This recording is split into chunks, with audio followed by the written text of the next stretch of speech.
Meron tayong gawa ngayon mga kagrasa. L300 ito. Under chassis ngayon ang ating gagawin dito. So magpapalit tayo ng strut bar bushing. So magkabilaan yan mga kagrasa. Tapos ito sa stabilizer lang holder bushing, magpapalit din tayo niyan. At saka kanyang stabilizer clamp bushing. At saka ito naman, yung transmission nito ay binaba rin natin to. So ngayon, magpapalit din tayo nito sa wheel cylinder. Kasi walang ibang maglilik dyan, kasi kita naman natin kung sa axle oil seal yan, kitang-kita natin yan na dito lang. So yan ay indication na brake fluid ang tumatagas dyan. So andito na nga yung parts natin. So andito yung ating release bearing at saka yung ating clutch disc at saka pressure plate. Andyan yung ating stabilizer clamp at saka yung ating upper suspension arm bushing. Yan, kompleto. Pati na rin yung ating ball joint. Ayan yung ating apat na strut bar bushing, stabilizer bushing, yan, at saka yung kanyang stabilizer base bushing. Ito rin yung ating pilot bearing, magpapalit rin tayo niyan. At yung kanyang wheel cylinder. So at andito na nga, na-repaste na yung ating flywheel. Kitang-kita nyo naman na parang bago na. Ayan mga kagrasa. So, yan, ilalagay na natin yung ating neto.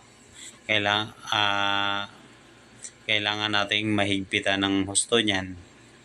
Kasi pag nalagay na natin yung na yan, clutch, hindi natin na mahigpitan yan. So, lalagay na tayo ng ating pilot bearing. So, ayan, ganyan lang paglalagay ng pilot bearing. So, kailangan lang nating paluin ng pantay.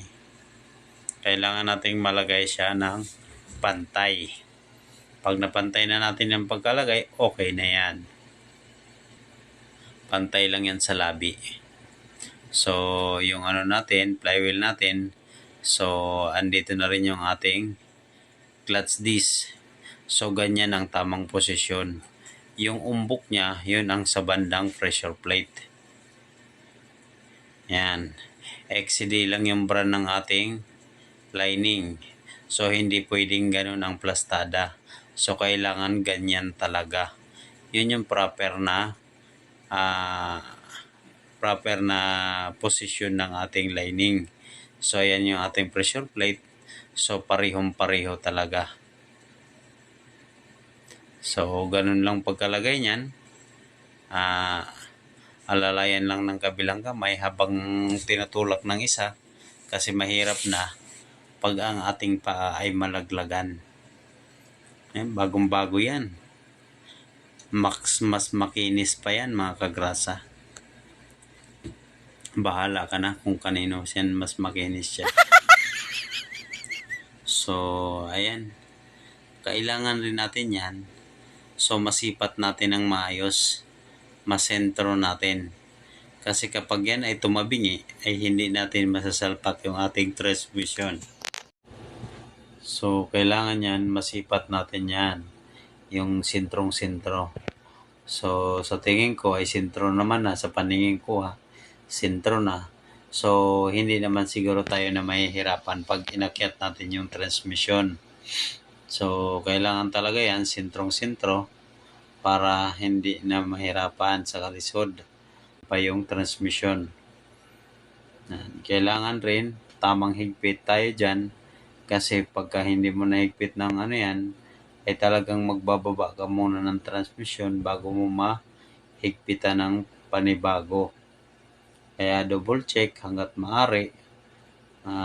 Ma-double check natin yung sentro, tapos yung mga tornilyo, para wala tayong aberya. So, ayan, ganyan lang ang paglagay niyan, ang pagsentro.